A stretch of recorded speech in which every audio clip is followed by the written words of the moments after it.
Welcome back, myself Azimuddin from Caswell Education, and the topic of the day is India's maritime meanders. So without any further ado, let's get started.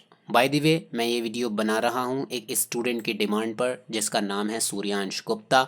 He told me that his exams are very close, that's why he requested me to explain this chapter. So मेरी master Suryansh Gupta, here you are. एक बात ये और बता दूं मैं साथ ही साथ कि इस चैप्टर में हम नेवी आर्मी के बारे में पढ़ेंगे, जो हमारी समुद्री सेना होती है उसके बारे में. Okay. Aman was on tenterhooks since morning and found it difficult to concentrate on his lessons. Okay. तो ये चैप्टर एक बच्चे की कहानी है जिसका नाम है अमन. ओके. और वो बहुत ही ज़्यादा बेचैन था, सुबह से ही बेपनाह बेचैन था वो. और अपने लेसन्स पर यानी अपनी पढ़ाई के ऊपर भी वो ज़र्रा बराबर भी कॉन्सेंट्रेट नहीं कर पा रहा था. He could not even enjoy the game of the cricket that the senior boys played against the team of a neighbouring school and won hands down. Okay. उसके स्कूल के अंदर एक इंटर स्कूल क्रिकेट कंपटीशन था. Okay. लेकिन उस cricket को भी वो बिल्कुल भी इंजॉय नहीं कर पा रहा था जबकि उसकी टीम जीत रही थी. won hands down. He was longing to get home and talk to his uncle Vikrant. और ये सारी बेचैनी किस वजह से थी? क्योंकि वो बेपनाह तड़प रहा था, बेचैन था अपने अंकल विक्रांत से मिलने के लिए. उसके अंकल हैं जिनका नाम है विक्रांत, तो उनसे मिलने के लिए बेपनाह बेचैन था. Who was home on a short holiday. कुछ दिन की छुट्टियों पर वो उसके घर आए हुए थे. Uncle Vikrant served in the Indian Navy and he always regaled Aman and his friends with the stories of his voyages and interesting experiences. Okay?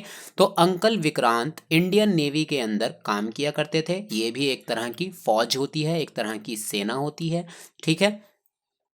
और वो जब भी आया करते थे तो अमन को और उसके फ्रेंड्स को स्टोरीज ऑफ हिज वोएजेस सुनाया करते थे.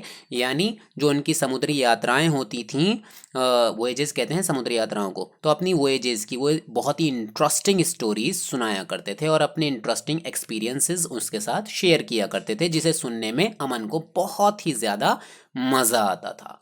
Joyous anticipation of the stories that awaited him gave him wings to Aman's feet and he rushed home as soon as the school was over. तो जैसे ही स्कूल की छुट्टी हुई, ओके, तो इतनी तेजी के साथ अमन दौड़ता हुआ अपनी घर की तरफ बढ़ा मानो कि उसको विंग्स मिल गए हों और वो चलकर या दौड़कर नहीं बल्कि उड़ता हुआ जा रहा हो. ठीक है. खुशी के मारे इतनी तेज दौड़ता हुआ चला जा रहा था. Uncle Vikrant was in the veranda sipping a cup of tea and chatting leisurely with a friend of his when Aman reached house. तो जिस वक्त अमन घर पहुंचता है तो उसके अंकल विक्रांत ऑलरेडी घर पर मौजूद थे. वरांदा के अंदर यानी बारामदे में अपने बैठे थे, आंगन में चाय पी रहे थे और अपने दोस्त के साथ गप्पे लड़ा रहे थे. ठीक है. He smiled cheerfully at him and said, "Not playing football this evening?" Aman shook his head vehemently. ठीक है. तो उसे देखते ही वो मुस्कुराया और उन्होंने पूछा कि बेटे आज आप फुटबॉल खेलने नहीं गए. तो उसने मना कर दिया. ठीक है. No, you promise me that you would tell me all about your work and you can back out now. नहीं अंकल, मैं नहीं गया आज, मेरा बिल्कुल मन नहीं कर रहा था. और आपको अपना वादा याद है ना? आपने प्रॉमिस किया था कि जब भी आप आओगे तो मुझे अपने वर्क के बारे में, अपनी इंटरेस्टिंग वोएजेस के बारे में और अपने इंटरेस्टिंग एक्सपीरियंसेस के बारे में मुझे आप ज़रूर बताएंगे. You can't back out now. अब आप अपने वादे से पीछे नहीं हट सकते वरना मैं आपसे नाराज़ हो जाऊंगा. I don't mean to, said uncle Vikrant. तो अंकल विक्रांत ने कहा कि बेटे मैं पीछे हटना भी नहीं चाहता, मैं तो खुद उतना ही बेचैन और उतावला हूँ तुम्हें अपने एक्सपीरियंसेस सुनाने के लिए जितना कि तुम सुनने के लिए उतावले हो. My friend Naren, pointing to his friend who also works with me and is posted on the same ship, and I will answer all your questions and tell you all that you wish to know. तो उन्होंने कहा कि इनसे मिलो, ये मेरे friend हैं, इनका नाम नरेन है. ठीक है. और ये भी उसी शिप पर पोस्टेड हैं, यानी कि उसी शिप पर इनकी जॉब लगी हुई है जिस शिप पर मैं जॉब करता हूँ. ओके. और I will he and I यानी मैं और ये अंकल दोनों मिलकर तुम्हारे सारे ही क्वेश्चंस के आंसर्स प्रॉपरली देंगे और वो सब आपको बताएंगे जो भी आप जानना चाहते हैं. The main responsibility of the navy is to protect the coast line so that enemies don't target us, isn't it? Asked Aman. तो अमन ने पूछा, अंकल नेवी की जो मेन रिस्पॉन्सिबिलिटी है वो यही है ना कि अपनी कोस्ट लाइन को प्रोटेक्ट करना, यानी जो समुद्री किनारा होता है जिसके ज़रिए कोई विदेश का आदमी पानी के रास्ते के ज़रिए हमारे देश के अंदर घुस सकता है और हमारे देश को नुकसान पहुंचा सकता। ठीक है, तो जैसे कि एक हमारा बॉर्डर होता, उसी तरीके से समुद्र पर भी एक बॉर्डर बना हुआ होता है, तो समुद्र वाले बॉर्डर की जो रक्षा करने की जिम्मेदारी होती है वो नेवी की होती है। तो उसने कहा कि यही जिम्मेदारी होती है ना, इस तरह से पूछा। अंकल नॉडेड, तो अंकल ने फौरन सर हिलाकर बोल दिया कि हाँ बेटे आप बिल्कुल सही बोल रहे हो। And said you know Aman, our country has abundant oceanic world comprising a large number of island territories. उन्होंने अमन को बताया कि हमारे जो देश है उसमें ढेर सारा समुद्री खजाना छिपा हुआ है। अब समुद्री खजाने का मतलब ये नहीं है कि वहाँ से कोई हीरे जवाहरात या सोना चांदी के जवाहरात निकलेंगे। ओशियनिक वेल्थ का मतलब ये है जैसे कि large number of island territories, यहाँ पर ढेर सारे आइलैंड्स हैं। इसके अलावा और क्या चीज़ ओशियनिक वेल्थ हो सकती है? Over 100,000 ships pass through the international shipping lanes of this region every year. और इस रीजन के यानी कि हमारे इंडिया के अंदर जो इंटरनेशनल शिपिंग लेन्स हैं उन लेन्स के ज़रिए 100,000 शिप्स पास होते हैं। ठीक है, हर साल 100,000 ships. About 1,000 million tons of oil is shipped annually, और हर साल 1,000 मिलियन टन्स ऑफ ऑयल को शिप किया जाता है, यानी कि एक देश से दूसरे देश पहुंचाया जाता है from the oil wells of the Persian Gulf. और ये ऑयल कहाँ से आता है? पर्शियन गल्फ के वेल्स से। वेल्स कहते हैं कुओं को। जैसे पानी का एक कुआं होता है वैसे ही तेल के भी कुएं होते हैं, उन कुओं में से तेल निकाल कर ट्रांसपोर्ट कर दिया जाता। ठीक है, और ये कुएं कहाँ पर हैं? पर्शियन में, through the waters close to India. और ये जो शिपिंग की जाती है यानी कि जो ट्रांसपोर्टेशन किया जाता है ऑयल का या शिप्स का, क्लोज टू इंडिया, उस जगह के पानी से गुजर कर जाते हैं इंडिया के बिल्कुल करीब से। And not only that, she said uncle's friend Naren, fishing, seafood industry, oil and gas from the offshore oil rigs, salt, pearls, minerals from the seeped and tidal electricity generation are other benefits that we derive from the seas and oceans। उन्होंने कहा कि सिर्फ यही फ़ायदा नहीं है oceans का कि शिपिंग की जा रही है या ट्रांसपोर्टिंग की जा रही है। ओके, इसके अलावा भी बहुत सारे फ़ायदे हैं, जैसे कि फ़िशिंग। यहाँ पर मछलियाँ बहुत ज़्यादा बड़ी तादाद में होती हैं जिन्हें पकड़कर लाखों लोग अपनी रोज़ी रोटी कमाते हैं। सी फूड इंडस्ट्री चलाते हैं, oil and gas from of शोर ऑयल रिग्स, और इसी के साथ साथ समुद्र के बीचों बीच कुछ अजीबोगरीब टाइप की स्ट्रक्चर सी बनी हुई होती है जहाँ से ऑयल या गैस वगैरह निकाला जाता है। ठीक है, उसको ऑफ शोर ऑयल रिग्स कहते हैं। मैंने गूगल कर लिया है, आप लोग भी इस तरीके से सर्च करके देख लेना, ऑफ शोर ऑयल रिग्स इमेजेस। ठीक है, तो आपको उसकी इमेजेस देखने के लिए नज़र आ जाएंगी और आपकी समझ में आ जाएगा कि ये क्या है। इसके अलावा यहाँ से पर्ल्स मिल जाते हैं, पर्ल्स कहते हैं मोतियों को, मिनरल्स मिलते हैं। इसी के साथ साथ हम इलेक्ट्रिसिटी भी जनरेट कर सकते हैं। ये सारे इसके बेनिफिट्स हैं। Okay, so we are entrusted with the responsibility of protecting not only the coastline but also the plentiful natural resources that we have।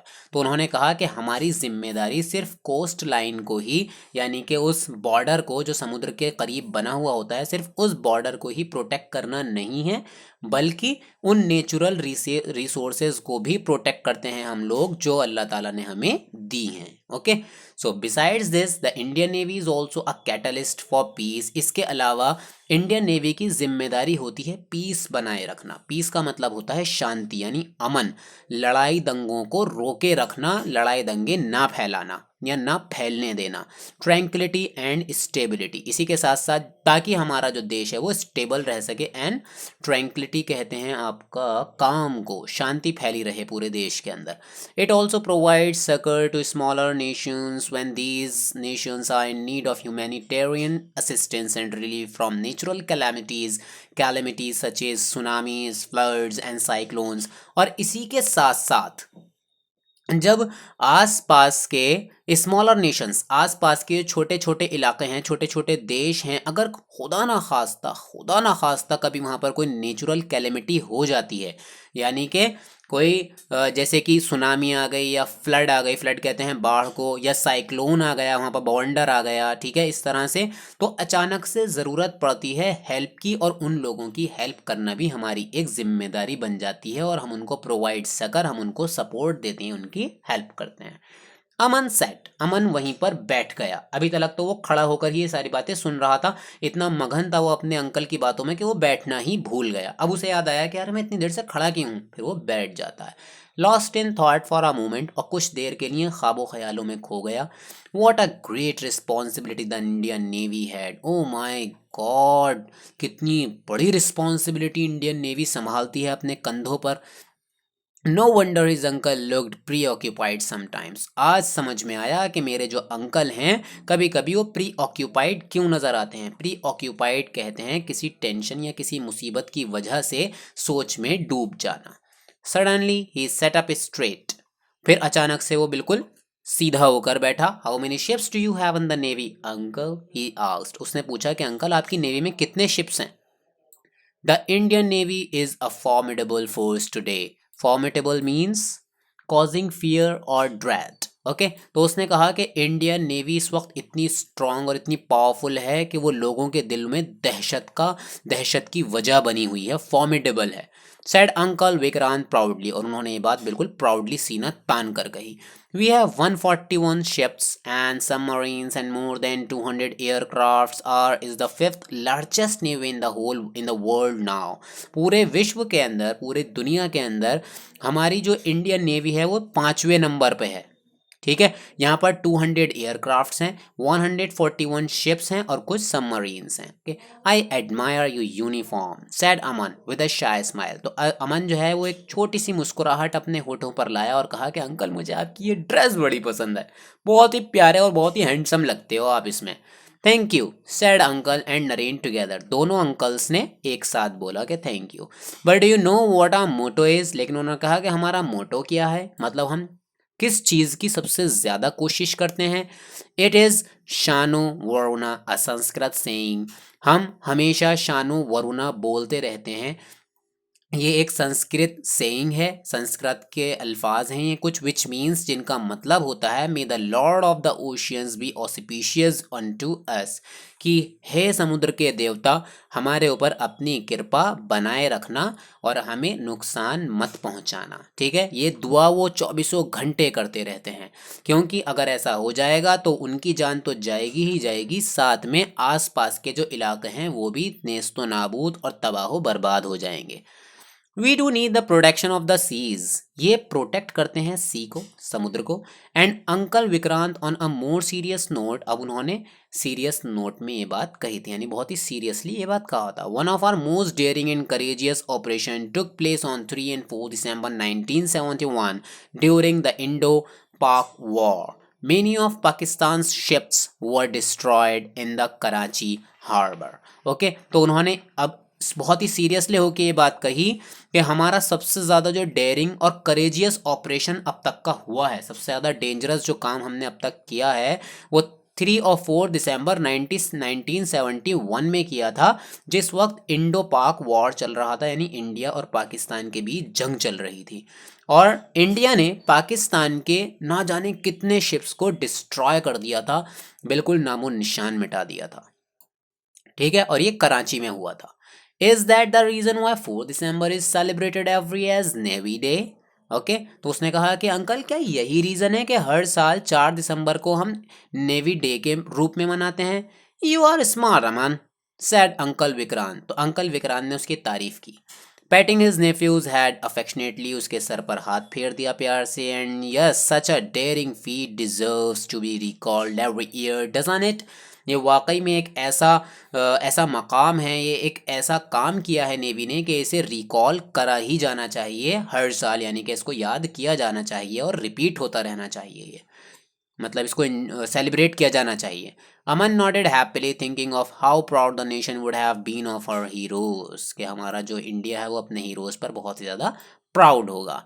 But remember Aman, a good navy is not only about war and fighting on the seas. According to the former US President Theodore Roosevelt, a good navy is not a provocation to war. It is the surest guarantee of peace. Okay, तो उन्होंने अमन को ये बात समझाई कि बेटे navy का नाम सिर्फ जंग लड़ना या फिर जंग लड़ना ही नहीं है समुद्र पर, बल्कि ये यूएस के प्रेसिडेंट थियोडोर रूजवेल्ट ने ये बात कही थी कि एक अच्छी नेवी वो है जो is not a provocation to war, जो जंग को रोक कर रखे, जो जंग ना होने दे। Okay, and it is the surest guarantee of peace, और एक अच्छी नेवी वो है जो पीस यानी शांति कायम रखे, अमन कायम रखे देश के अंदर। I will tell you how the work on a warship is carried out. मैं तुम्हें बताऊंगा कि जब वॉरशिप होती हैं यानी इस शिप्स पर किस तरीके से लोग काम करते हैं। Said Naren, life on a warship और submarine is fraught with challenges. वहाँ पर ढेर सारे चैलेंजेस होते हैं, लाइफ फुल ऑफ चैलेंजेस होती है। फ्रॉट कहते हैं full of. A worship, a submarine or a naval air station is commanded by the commanding officer। यहाँ पर डिफरेंट डिपार्टमेंट्स हैं, जैसे स्कूल के अंदर एक प्रिंसिपल का ऑफिस होता है, एक चेयरमैन का, एक मैनेजर का, एक कोऑर्डिनेटर का। इस तरीके से यहाँ पर भी डिफरेंट डिपार्टमेंट्स होते हैं, वॉरशिप का, सबमरीन का, नेवल एयर स्टेशन का, ठीक है। और ये सारी चीज़ें कमांड की जाती हैं, ये सब किसके अंडर में आती हैं? कमांडिंग ऑफिसर के, जिसको शॉर्ट फॉर्म में हम CO कहते हैं। He is assisted by the executive officer who heads the executive department and is the second in command। अब जैसे हमारे स्कूल्स के अंदर हेड बॉय हेड गर्ल होता है, इसी के साथ साथ डेप्यूटी हेड बॉय और डेप्यूटी हेड गर्ल होती है कि किसी वजह से अगर हेड बॉय और हेड गर्ल एब्सेंट हैं स्कूल में तो उनकी सारी जिम्मेदारी कौन संभालता है? डेप्यूटी हेड गर्ल और डेप्यूटी हेड बॉय। इसी तरीके से वहाँ पर एक तो मेन ऑफिसर हो गया कमांडिंग ऑफिसर, और इसी के साथ साथ कुछ एग्जीक्यूटिव ऑफिसर्स भी हैं जिनका जो उनके जूनियर होते हैं, और किसी वजह से अगर कमांडिंग ऑफिसर अपनी जिम्मेदारी पूरी करने के लिए वहाँ मौजूद नहीं है, या उसकी बहुत ज़्यादा हालत ख़राब है, तबीयत ख़राब है, या किसी वजह से उसकी डेथ हो गई है, तो उसकी जिम्मेदारी कौन संभालेगा? Executive officer.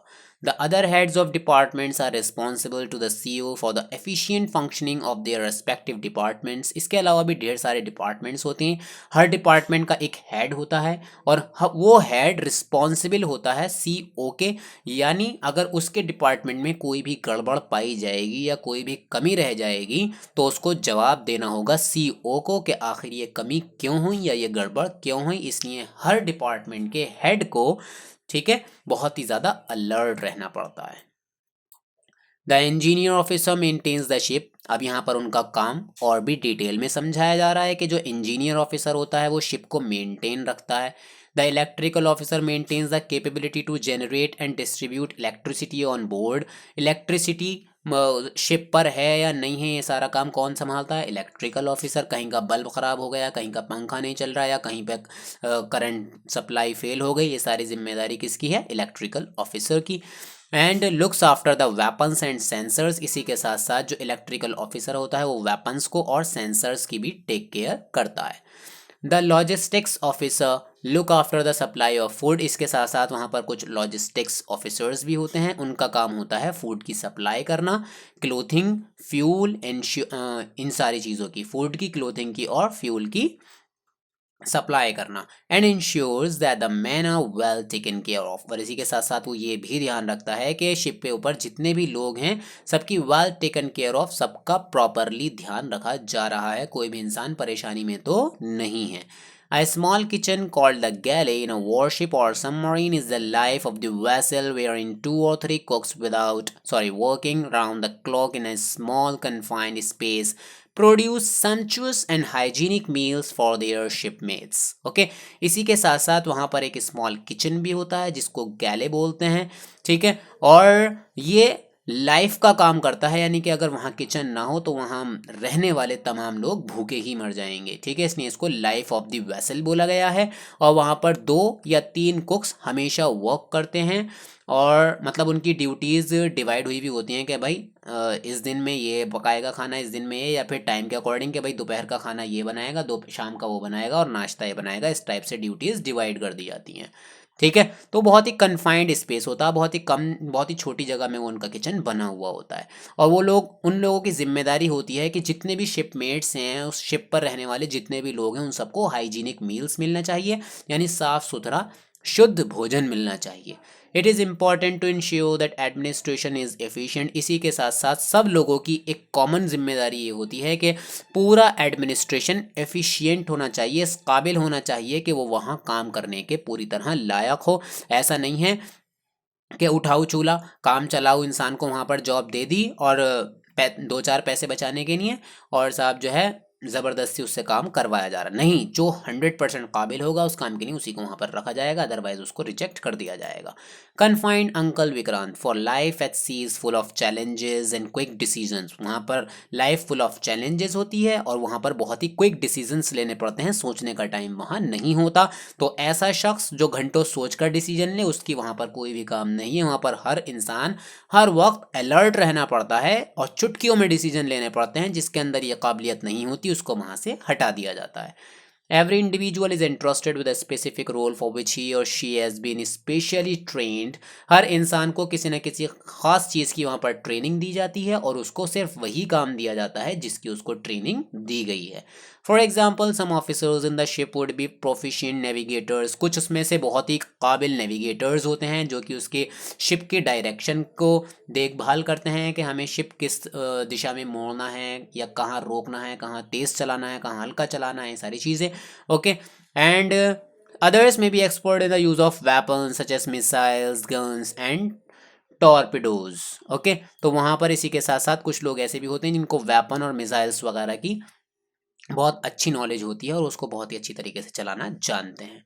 I would like to be a pilot in the navy said Aman suddenly. Aman अचानक से बोला कि अंकल मैं पायलट बनना चाहता हूँ please. I feel it will be dangerous but rewarding. हालांकि मुझे लगता है कि ये काफ़ी डेंजरस रहेगा मेरे लिए, लेकिन कहीं ना कहीं ये रिवॉर्डिंग भी होगा।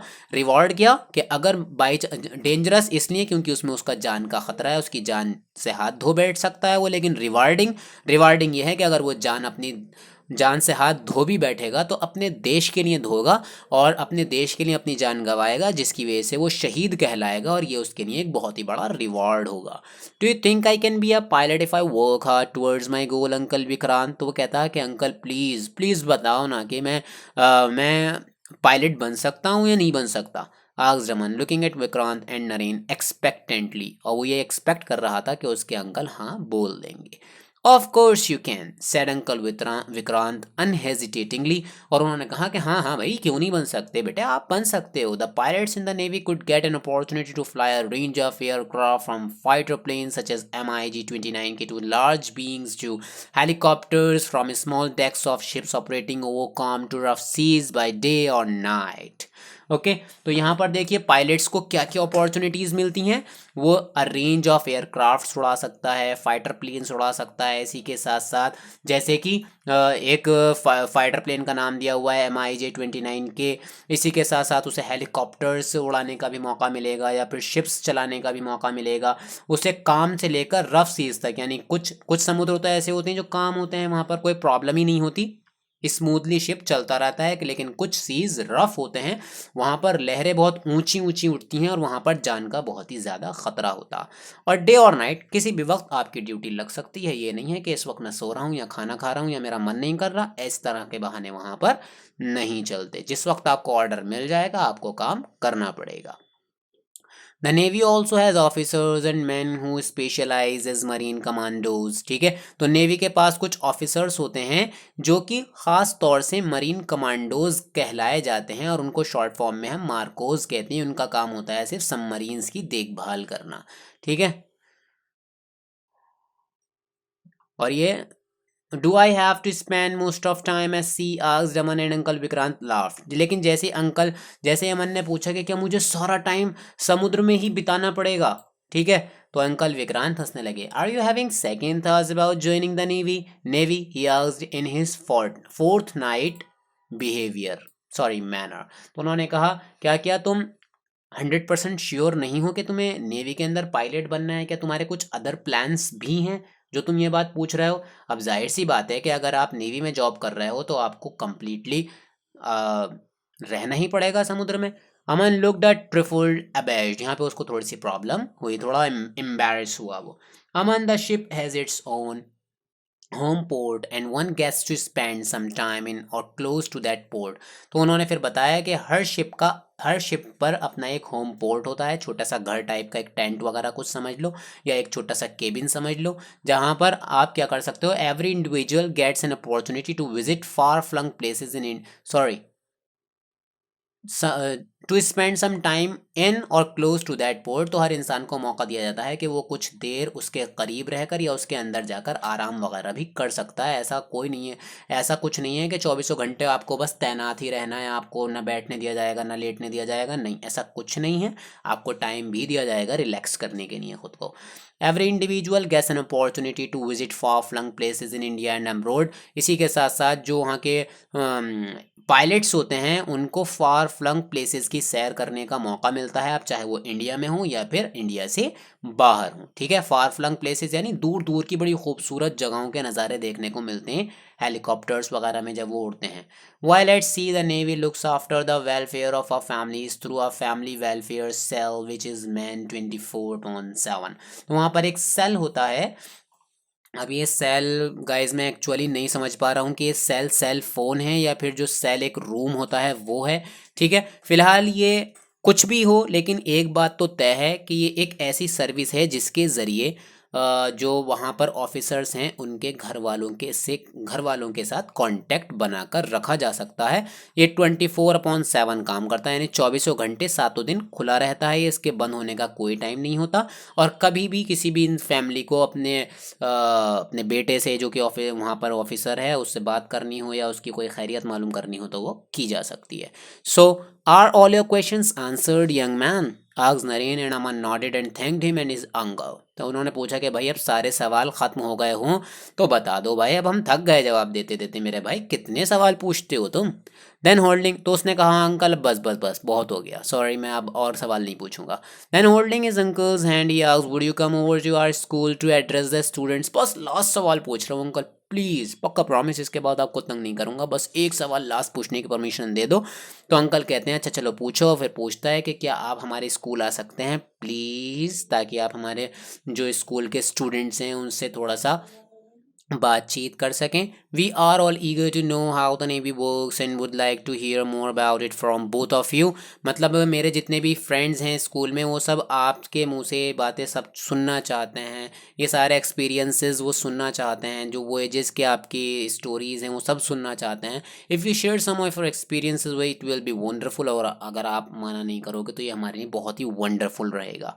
We certainly will said the two friends together। दोनों दोस्तों ने यानी दोनों अंकल्स ने एक साथ कहा कि अरे हाँ हाँ ज़रूर आएंगे बेटे, बेफिक्र रहो। कीप योर क्वेश्चंस रेडी, बस अपने सवाल तैयार करके रखो, and we will be there to answer them. हम वहाँ ज़रूर आएंगे और तुम्हारे हर एक सवाल का जवाब देंगे। Aman thank them and the three of them went out to the ice cream parlor to have the treat that Vikrant had promised his nephew।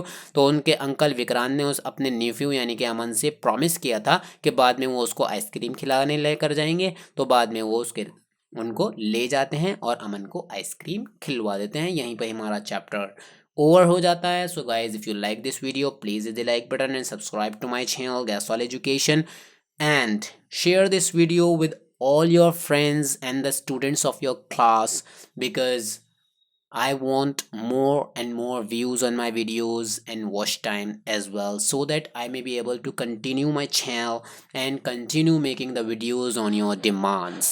And Suryansh Gupta, I would like to thank you once again to put a demand or put a request in the comment section. I am very happy with you.